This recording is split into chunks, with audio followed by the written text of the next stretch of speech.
अस्मद्गुरुभ्यो नमः। शुक्लांबरधरं विष्णुं शशिवर्णं चतुर्भुजं प्रसन्नवदनं ध्यायेत् सर्वविघ्नोपशान्तये। స్కాంద పురాణం అంతర్గత శ్రీమద్ రామాయణము మహత్యము చతుర్థోధ్యాయ. అంటే నిన్న మనము 3వ అధ్యాయము మాఘమాస ఫలాను కీర్తన అది చదివామన్నమాట. అంటే మాఘమాసంలో రామాయణము చదివితే ఎంత గొప్ప ఫలితం వస్తుంది అన్నది ఒక నిషాదుడి ద్వారా తెలుసుకుందాం నిన్న. ఇవాళ 4వ అధ్యాయం. నారదుడు పలికెను, ఓ విప్రోత్తములారా, ఇతర మాసములలో రామాయణ ప్రవచనమును శ్రవణము చేయుట వలన కలిగేటి మహాఫలితములను గూర్చి వివరించేదను. సావధానంగా వినుడు. తత్ప్రభావమున అనంత పుణ్యము లభించును, సమస్త పాపములను అంతరించును, దుఃఖములన్నీయును తొలగిపోవును. బ్రాహ్మణులు, క్షత్రియులు, వైశ్యులు, శూద్రులు అట్లే స్త్రీలు వీరందరూ రామాయణ శ్రవణము వలన తమ మనోవాంఛా ఫలితములను పొందుదురు. ఇది మహావ్రత ఫలములను కూడా ప్రసాదించును. ఇది దుస్వప్నలను నాశనము చేయును. దీని వలన ఇహపర లాభములు సిద్ధించును. కనుక రామాయణ మహాత్మ్యమును ప్రయత్నపూర్వకంగా వినవలెను. అటువారు ఎల్లరును ధన్యులగుదురు. ఈ రామాయణ మహాత్మ్య విషయమున విజ్ఞులు ప్రాచీనమైన ఒక ఇతిహాసమును ఉదహరింతురు. దీనిని పఠించువారి యొక్క వినడి వారి యొక్క సమస్త పాపములను రూపుమాపును. పూర్వకాలమున వింధ్యారణ్యమునందు కలికుడు అను ఒక వేటగాడు కలడు. అతడు నిరంతరము పరస్త్రీలను పరోద్రవ్యమును అపహరించుచుండెడివాడు. ఎల్లప్పుడూ ఇతరులను నిందించుచుండెను. జంతువులను పీడించుట అతనికి వినోదము. అతడు 100 కొలది బ్రాహ్మణులను, 1000 కొలది గోవులను హతమార్చెను. అతడు పరుల సొత్తును అపహరించుటయే కాక ప్రతిదినము దేవతల ఆభరణములను కూడా కాజేయుచుండెడివాడు. అతడొనర్చుచుండెడి మహాపాతకములకు నేరములకును అంతే లేకుండెను. అతడు చేసిన పాపములను లెక్కించుటకు ఎంతకాలమైనను చాలదు. మహాహంతకుడైన అతనిని చూచిన వెంటనే ప్రాణులన్నీయును మృత్యుదేవతను గాంచినట్లు గడగడ వణికిపోచుండెడివి. అతడు ఒకానొక సమయమున సవ్వీర నగరమునకు చేరెను. ఆ నగరము సకలైశ్వర్యములతో తులతూగుచుండెను. అందరి స్త్రీలు అమూల్యములైన వస్త్రాభరణములతో శోభిలుచుండిరి. అచ్చటి సరస్సులు స్వచ్ఛములైన జలములతో దర్శనీయముగా ఉండెను. అందున్న అంగడులన్నీయును చూడముచ్చటగా నుండెను. అమరావతి, ఇంద్రుని రాజధాని వంటి ఆ సుందర నగరంను అతడు అడిగిడెను. ఆ నగరం నందలి ఉద్యానవనముల మధ్య ఒక రామమందిరము గలదు. అది మిగుల రమ్యమైనది. ఆ దైవ మందిరము పై గల బంగారు కలశమును దగదగలాడుచుండెను. తస్కరుడైన ఆ వ్యాధుడు ఆ కలశమును గాంచి చాలా సంతోషపడెను. అందలి ముత్యములను, మణులను పొదిగిన బంగారు నగలను చూచి వాటన్నింటినీ దొంగలించవలెనని నిశ్చయించుకొనెను. దొంగతనమునకు అలవాటు పడిన ఆ వ్యాధుడు ధనాశతో ఆ రామమందిరమున ప్రవేశించెను. అచ్చట అతనికి ఒక విప్రోత్తముడు కనపడెను. అతడు శాంత స్వభావుడు, గొప్ప తత్వవేత్త. ఆ బ్రాహ్మణుని పేరు ఉత్తంకుడు. అతడు మహాతపస్వి, దైవసేవలో నిరతుడు. అతడు పరమ దయాళువు. అచ్చట ఒంటరిగా నుండి దైవ ధ్యానము నిమగ్నుడై తన్ను తాను మర్చియుండెను. అట్టి స్థితిలో నున్న ఆ బ్రాహ్మణుని కిరాతుడు చూచెను. అర్ధరాత్రి వేళ ఆ దైవ ద్రవ్యమును అపహరింపదలిచిన వాడై తన దొంగతనమునకు ఆ విప్రుడు అడ్డు వచ్చునని అతడు తలంచెను.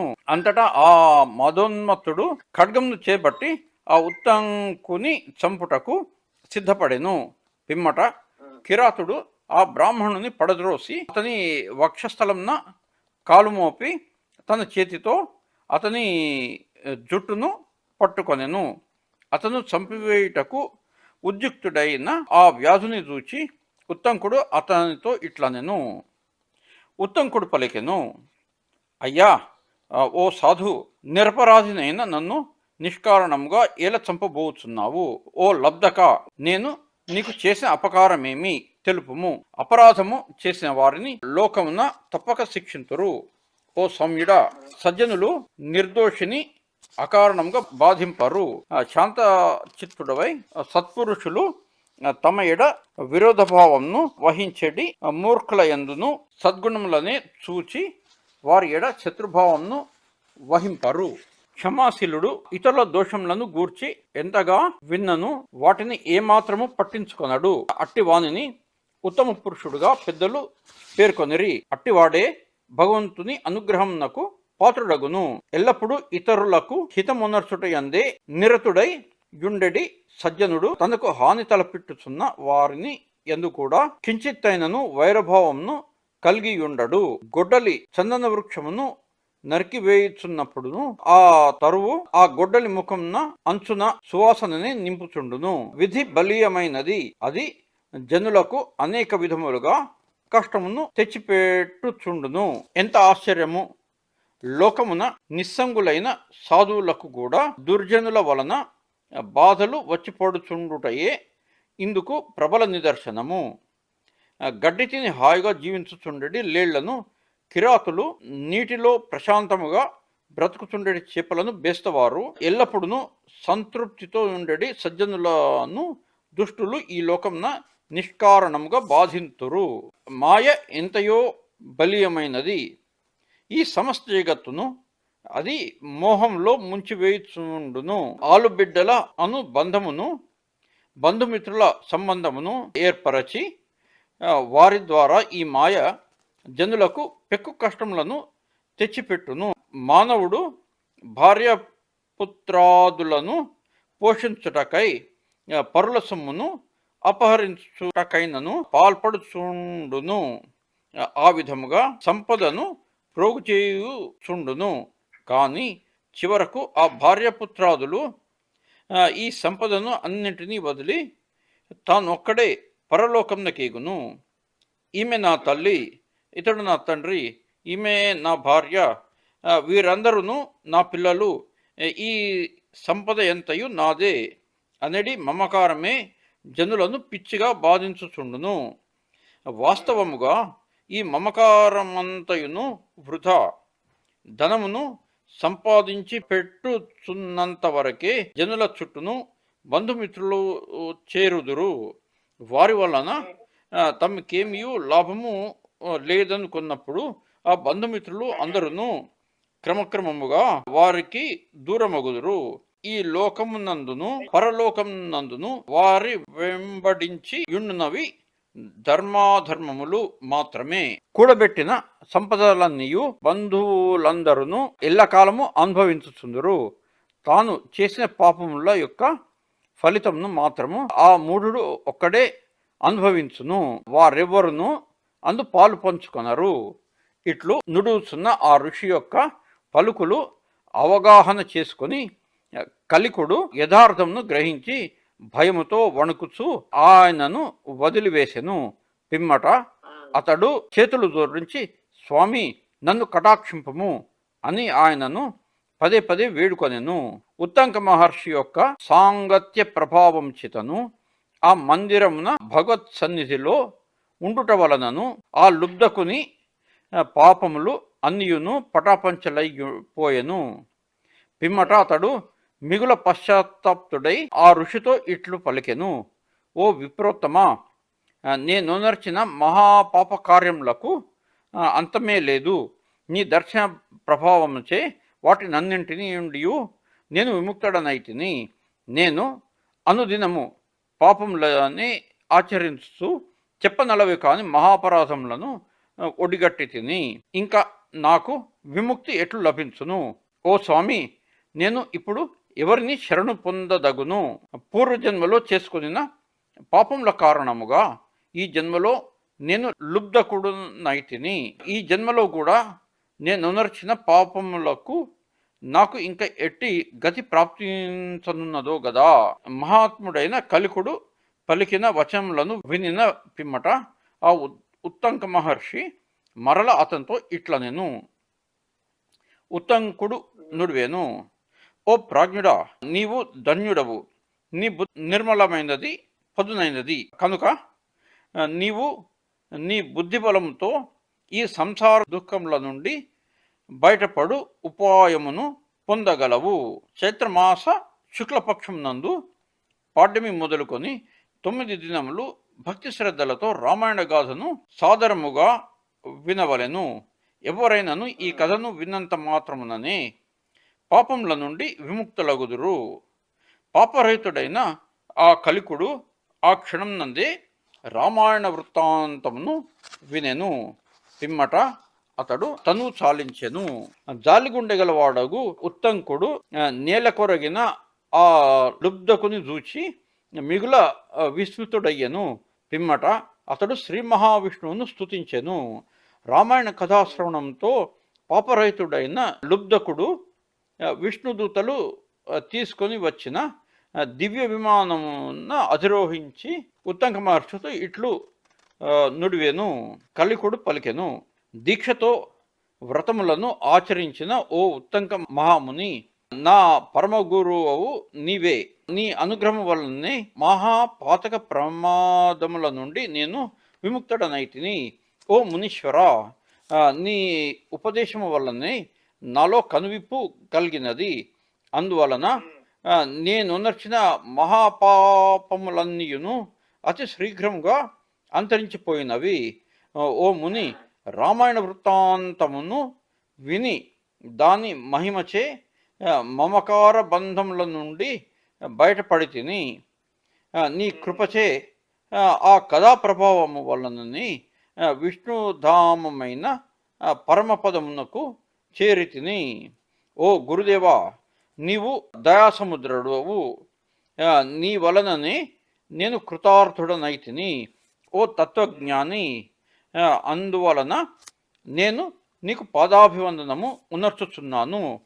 నా తప్పులను మన్నింపుము. సూతుడు ఇట్లు నుడివేను. ఇట్లు పలికిన పిమ్మట ఆ లుబ్ధకుడు దివ్య కుసుమములతో ఆ ఉత్తంక మహామునికి పుష్పాభిషేకము నర్చెను. అనంతరము అతడు దివ్య కుసుమములతో, అంటే ఇప్పుడు విష్ణులోకం నుంచి పార్షదులు వచ్చారు కదా, వాళ్ళు పూలు తెచ్చారు. ఆ తెచ్చిన పూలతోటి, అంటే ఈయనకి పూజ చేయడానికి పూజ చేసి తీసుకెళ్తారు కదా, ఈయన ఈ లుబ్ధకుడికి పూజ చేయడానికి వాళ్ళు తెచ్చారు. కానీ ఆ పూలు తీసుకుని గురువుకి ఈయన పాదాభివందనం చేసి పాదాలకి అభిషేకం పుష్పాభిషేకం చేశాడు. అది దివ్య కుసుమంలో. గురువుకు 3 పర్యాయములు ప్రదక్షిణ పూర్వకముగా నమస్కరించెను. అనంతరము అతడు దివ్య విమానమునెక్కి సకల భోగభాగ్యములకు నిలవైనదియు అప్సరసలతో విలసిల్లునదియు అయిన పరంధామమునకు చేరెను. ఓ విప్రులారా, వినుడు. అందువలన చైత్రమాస శుక్లపక్షము నందు దీక్షతో రామాయణ కథాశ్రవణమును చేయవలెను. హరిభక్తి కాలవాడు సంపూర్ణముగా ఇహపర లాభములను గూర్చునట్టి రామాయణ కథామృతమును నవాహ్నిక దీక్షతో అన్ని ఋతువుల యందు తనివి తీర గ్రోలవలెను. ఈ కథామృతమును గ్రోలిన వారి యొక్క మనోరథములు అన్నియు తప్పక ఈడేరును. సనత్కుమారాదులు అడిగిన విషయములన్నింటినీ సమగ్రముగా వివరించి తిని, మహిమాన్వితమైన ఈ రామాయణమును కాదని ఎవరైనను మరి ఒక గాథను వినుటకు ఎట్లు యత్నింతురు. ఇది శ్రీ స్కాందపురాణే ఉత్తరాఖండే నారద సనత్కుమార సంవాదే రామాయణ మహాత్మ్యే చైత్రమాస ఫలానుకీర్తనం నామ చతుర్థోధ్యాయః. శ్రీ స్కాందపురాణాంతర్గత ఉత్తరఖండం నందలి నారద సనత్కుమార సంవాద రూపమైన రామాయణ మహాత్మ్యమునందు చైత్రమాస ఫలానుకీర్తనమనేది 4వ అధ్యాయము సమాప్తము. ఓం అస్మభ్యోన్మః. స్వస్తి ప్రజాభ్యః పరిపాలయంతాం న్యాయేన మార్గేణ మహిం మహిషాః. గోబ్రాహ్మణేభ్యః శుభమస్తు. లోకాః సమస్తాః సుఖినో భవంతు. అజ్ఞానినా మయా దోషాన్ అశేషాన్ వితాన్ హరే. క్షమస్సత్వం శేషశైలశిఖామణే. కాయేన వాచా మనసేంద్రియైర్వా బుద్ధ్యాత్మనా వా ప్రకృతి స్వభావాత్ కరోమి యద్యత్ సకలం పరస్మై నారాయణాయ సమర్పయామి. శ్రీమన్నారాయణ సమర్పయామి. సర్వం శ్రీకృష్ణార్పణమస్తు. సర్వం అస్మద్గురు చరణారవిందార్పణమస్తు. సర్వం అస్మద్గురు తుల్యుల చరణారవిందార్పణమస్తు. ఓం అసభ్యో నమః. జై శ్రీమన్నారాయణ. చివరికి శాంతి చెప్పాలి. ఓం శాంతి శాంతి శాంతి. శాంతి శాంతి శాంతి. దత్త శ్రీరామచంద్ర పాదారవిందార్పణం. సీతా లక్ష్మణ సమేత హనుమ సమేత శ్రీరామచంద్ర పాదారవిందార్పణమస్తు. జై శ్రీరామ్. అర్హత లేదు దాచిపెట్టుకోవటానికి. ఆయన పాదాల దగ్గర పెడితే మనకి ఎప్పుడు అవసరమో అప్పుడు అది అదే వస్తుంది. అంతే, సర్వం శ్రీకృష్ణార్పణం వస్తుంది, అయిపోయింది అంతే. రామచంద్ర పాదార్పణం అని ఎప్పుడైతే వదిలేమో మనకి అది దాచిపెట్టి దానికి వడ్డీ పెరుగుతూనే ఉంటుంది. మనకి ఎప్పుడు అవసరమో అప్పుడు అది ఉపయోగపడుతుంది, మనకి తెలియకుండానే. నేను ఒకసారి వెంకటేశ్వర స్వామి గుడిలో విష్ణు సహస్రనామం చదివాము, అయిపోయింది. ఓకే, అయితే ఆఖరికి అందులో సర్వం శ్రీకృష్ణార్పణతో అయింది. తర్వాత నేను ఆయన గోపాలాచార్య స్వామిని అడిగాను. నేను ఏంటంటే, మనము చదివిందేమో విష్ణు సహస్రనామము, ఇక్కడ ఉన్నదేమో వెంకటేశ్వర స్వామి ఎదుర్కొండా, మళ్ళీ మధ్యలో కృష్ణుడు ఎక్కడి నుంచి వచ్చాడు, కృష్ణుడికి ఎందుకు అర్పిస్తున్నాము అని అడిగాను. అంటే మనం విష్ణుమూర్తి స్వామి పాదారవింద అర్పణం వస్తూ అనాలి, లేకపోతే వెంకట స్వామి పాదారవింద అర్పణం వస్తూ అనన్నా అనాలి. కానీ శ్రీకృష్ణార్పణం వస్తాను ఎందుకు అంటున్నాము అని అని అడిగాను ఆయన్ని. అయితే గోపాలాచార్య స్వామి వారు ఏం చెప్పారంటే, ఇప్పుడు ఏ ఏ అవతారంలో కూడా విష్ణుమూర్తి నాకు అని చెప్పలేదు. కానీ కృష్ణ అవతారంలో మాత్రం ఏదైనా సరే నాకు సమర్పించండి అని క్లియర్గా చెప్పాడు. అంటే ఆయన ఎక్కడ కూడా డోర్లు లేవు మనకి అర్పించడానికి. మనకి కృష్ణావతారంలోనే నేను దేవుడిని చెప్పుకుంది. అయితే అయితే కృష్ణావతారంలో ఆయన ఏదైనా సరే నాకు అర్పించండి, పత్రం పుష్పం ఫలంతో నాకు ఇచ్చేయండి ఏదైనా సరే అని అక్కడ ఆయన డోర్ ఓపెన్ చేశాడు. మిగతా ఏ అవతారాల్లో కూడా డోర్ ఓపెన్ చేయలేదు. అందుకని మిగతా దాంట్లో మనం అర్పణమస్తు అని చెప్పటము అంత సబబు కాదు అని ఆయన గోపాలాచార్య స్వామి వారు చెప్పారు.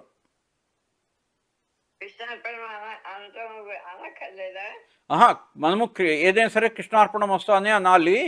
ఈ రామార్పణం వస్తు, లేకుంటే వెంకటేశ్వర స్వామి అర్పణం వస్తు, విష్ణు అర్పణం వస్తు, ఇవన్నీ కాదు. ఏంటంటే అక్కడ డోర్లు లేవు, ఓపెనింగ్ ఎక్కడా లేదు. కృష్ణ అవతారంలో మాత్రమే ఓపెనింగ్ ఉంది అని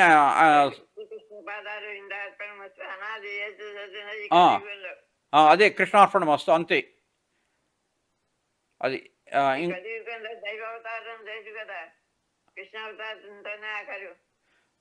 కరెక్టే, కానీ అందుకనే వెంకన్న స్వామి వచ్చి కూర్చున్నాడు కదా ఆడ అవతారం మొదటి నుంచి.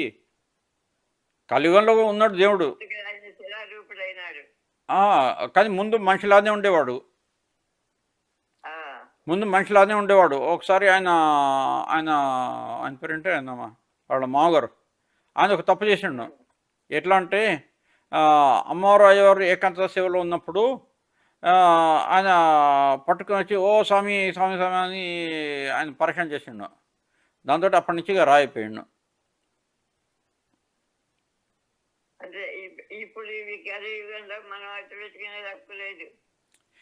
మనం అట్టు పెట్టుకునేది ఏం లేదు, అంతా అర్పణం వస్తుంది. కృష్ణార్పణం అంతే. ఓకే అమ్మా, గుడ్ నైట్.